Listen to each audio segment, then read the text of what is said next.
All right, moving right along and moving from petty politics to the culture.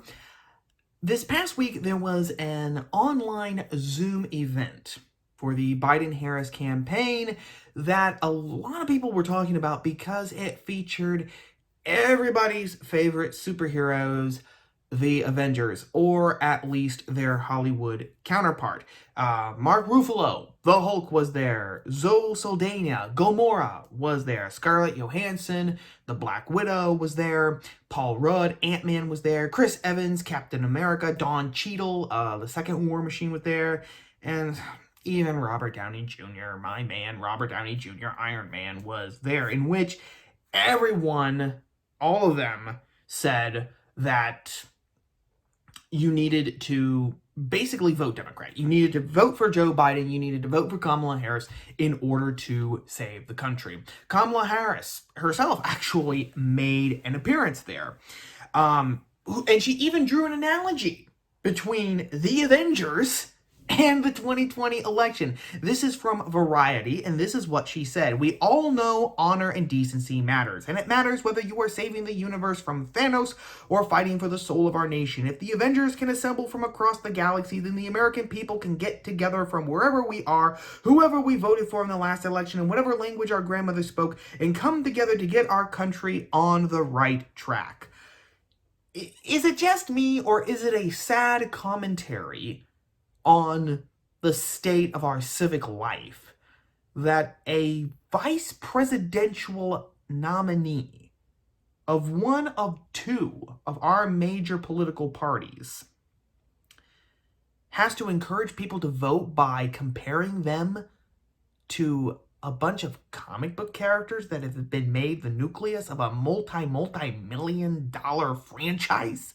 Is it just me, or is that setting the bar really, really low? And plus, that's a direct line. We don't have to assemble like the Avengers. Just mail in your ballots early and be done with it. You don't have to assemble with anybody. You can just sit on your thumbs on election day. "Oh yeah, man, I'm not gonna do that standing in line and assembling stuff. I mailed in my ballot." It'd be like when Thanos invaded, Iron Man just mailed in his gauntlet, his repulsor ray glove.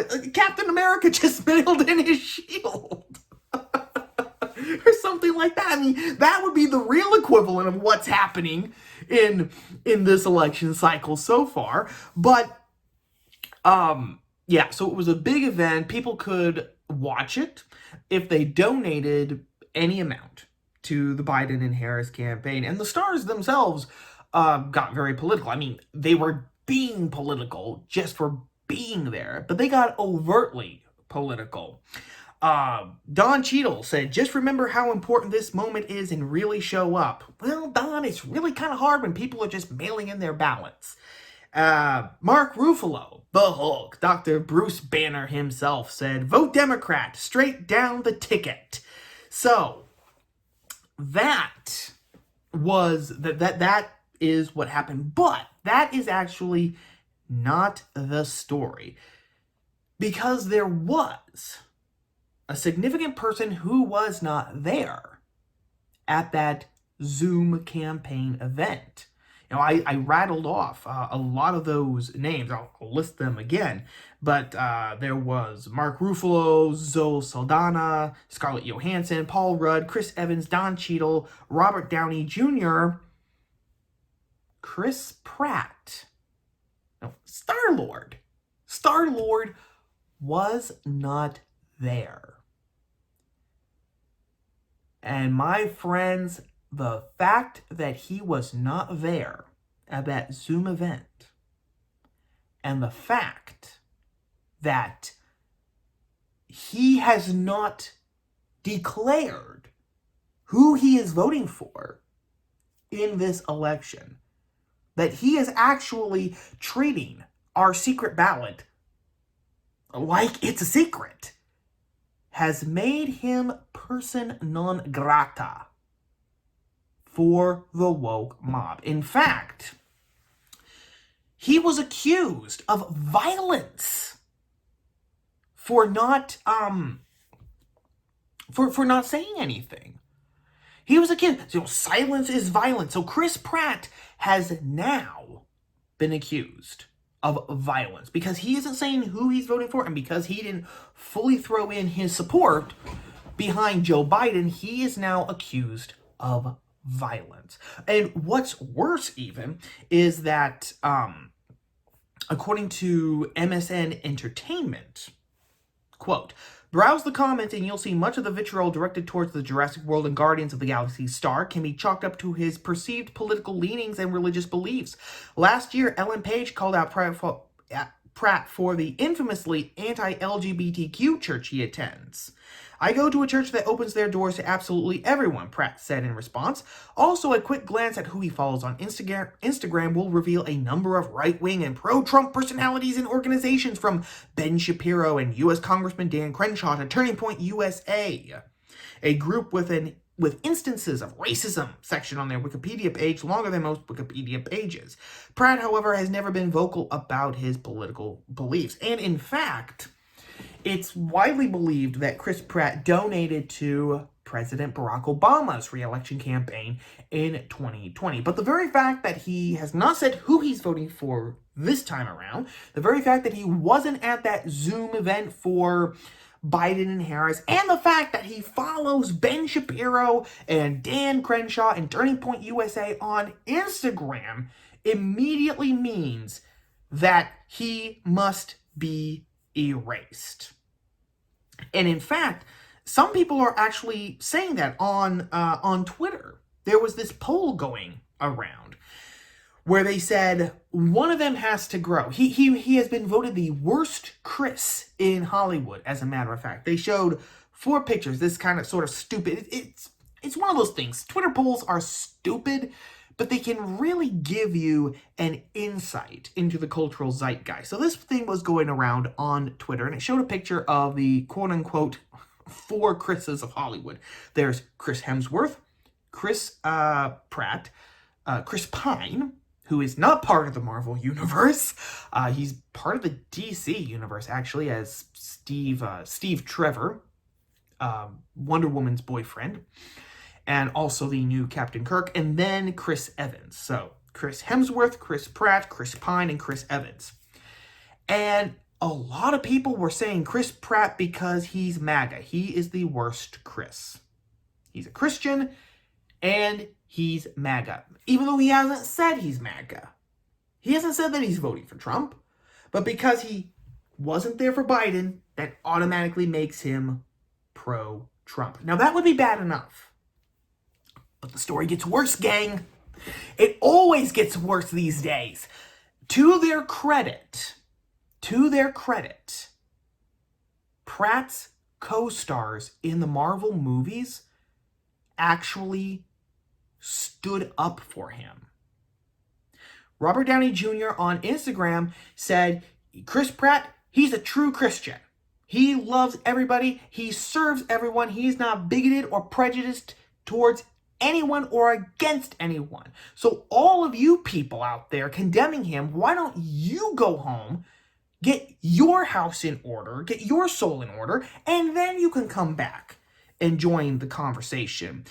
Mark Ruffalo, even, of whom I am not a fan at all, he said this: you all, Pratt, that's Chris Pratt's Twitter handle, is as solid a man there is. I know him personally, and instead of casting aspirations, look at how he lives his life. He is just not overtly political as a rule. This is a distraction. Let's keep our eyes on the prize. Josh Brolin was another one who came to his defense. I think Zoe Saldana came to his defense. And I really have to give kudos to these people. I really, really do. I mean, it's not much. It's sort of the least that they could do. But they actually did it. They could very easily have done what Daniel Radcliffe and Emma Watson and most of the Harry Potter cast did to J.K. Rowling when she came out to defend biological sex. They completely threw her under the bus. These people, Robert Downey Jr., Mark Ruffalo, Zoe Saldana, Josh Brolin, at least they have some basic sense of friendship and loyalty. And they said, no, He's a good guy. He's a good co-worker. He's a good in his profession, and he's a good friend. He's a good man. And like Ruffalo said, he's just not overtly political. He doesn't do that sort of stuff. He considers himself to be an actor. I am an entertainer. That is what I am, and therefore, I'm not going to blather my mouth about what I think about policy or who I'm going to vote for president, because I'm not an expert in this field. And so it's just another opinion, as valid as anybody else's. But this is where it gets really interesting, gang, because all of those Avengers, the Hulk, Iron Man, Thanos, Gamora, who defended Pratt? They were then attacked. Mark Ruffalo's tweet in particular, where he said, you know, he's not overtly political, he's a good man, that was retweeted numerous times, and people were excuse me, not only attacking Chris Pratt, but they were attacking Ruffalo, who's probably the most overtly political and left-leaning of all of these Avengers. Here, just a few from Twitter. Silence is violence, and he's not ever been silent. He's spoken on the wrong bleep side, my dude.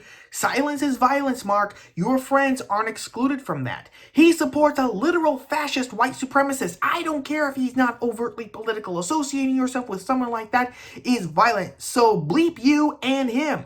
Not overtly political because he has the bleep privilege to not be.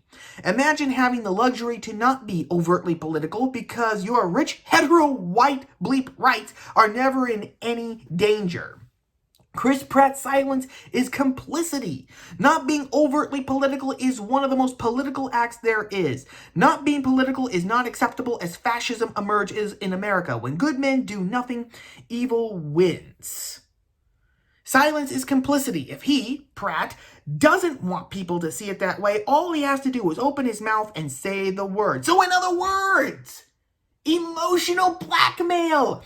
If he doesn't want people to not like him, if he doesn't want people to basically say that he's a white supremacist, fascist Nazi, because if you're not supporting Biden, then you're obviously supporting Trump. And if you're supporting Trump, you are a white supremacist, fascist Nazi, then all he has to do is open his mouth and talk. Meaning, all he has to do is tell us what we want to hear. He must purge himself of his sin and he must wash his robes in, well, probably not blood, but he must wash his robe in the tears of the woke in order to be made clean again. And it got even nastier. I just read some of the responses that Mark Ruffalo got.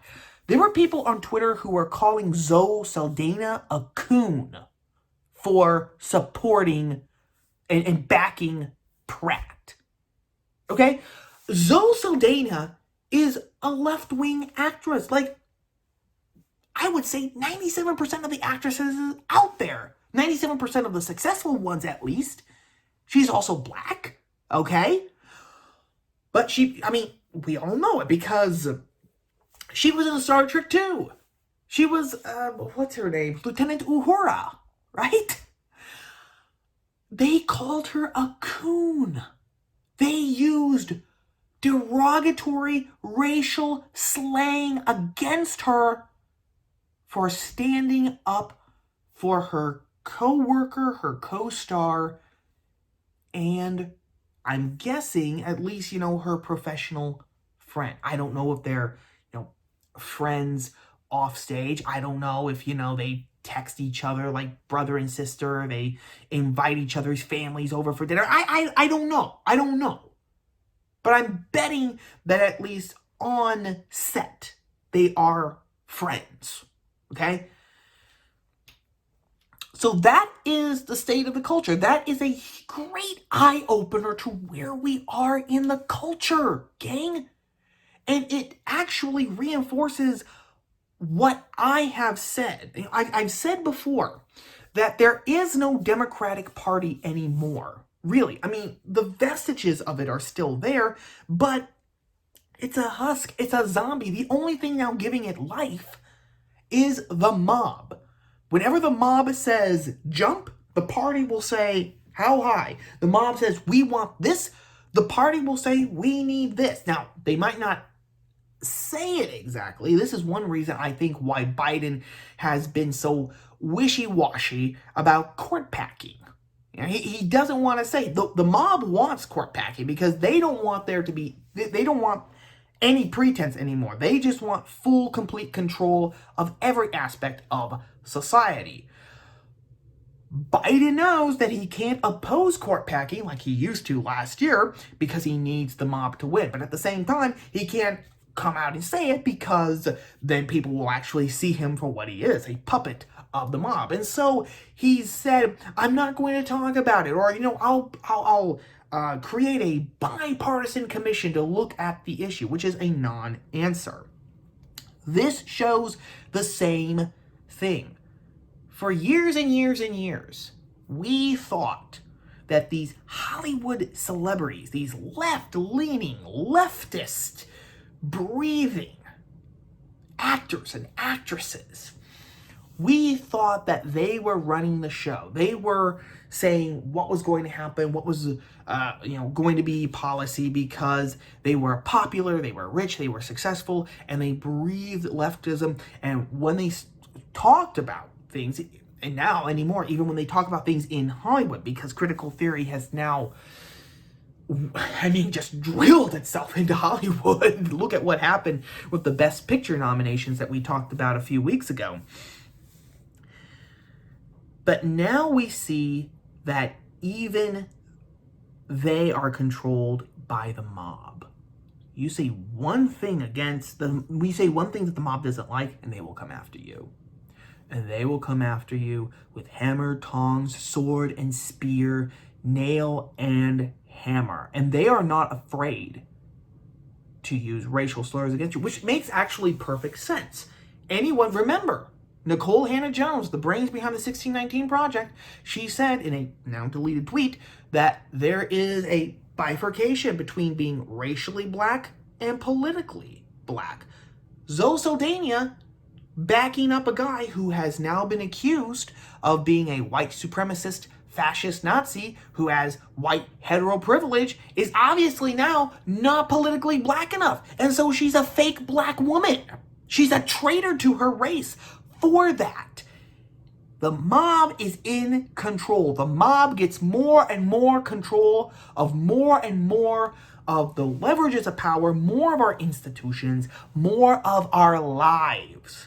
That's what this story shows. And as a little epilogue, I guess, I would hope to God, seriously on this, I would hope and pray to God that some of these people, like Mark Ruffalo, like Josh Brolin, like RDJ, like Zoe Saldana, like Paul Rudd, like Scarlett Johansson, like all of these people who have either defended Chris Pratt, or at least have seen their co-workers, co-stars, and I don't know, maybe acquaintances, friends, being attacked by the mob. I would hope that they would maybe think twice about their ideology. They would think twice about, maybe I should change.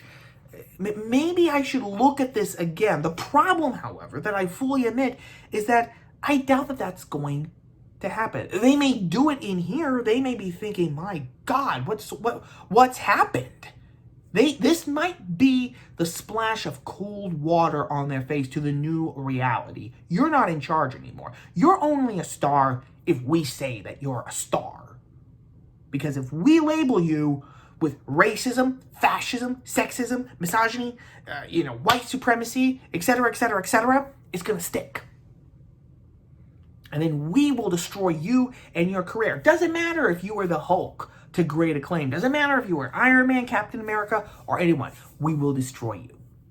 And that in and of itself actually might be what prevents them from actually saying anything. They might think it. They might realize, far, far, far too late, what they have birthed, what they fed. But they're not going to be able to do anything about it. Why? I don't think it's just about the careers. Because, these people are, These people are rich. They could stop working tomorrow and spend like Uncle Moneybags and still die, at the very, very least, well off. They don't have to worry about money. I think it's because it's a terrifying thing to change your entire worldview. This is why Scott Adams, the creator of Dilbert, one time I saw him on Twitter say that facts very seldomly actually persuade people, because we're heads and hearts, so the facts may say one thing, but our hearts, our souls, our imaginations are saying another thing. That's part of it.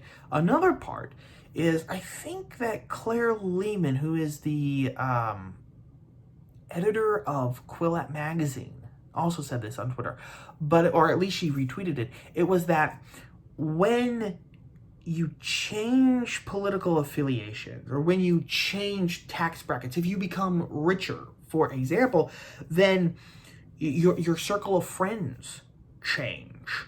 Your relationship with your family changes.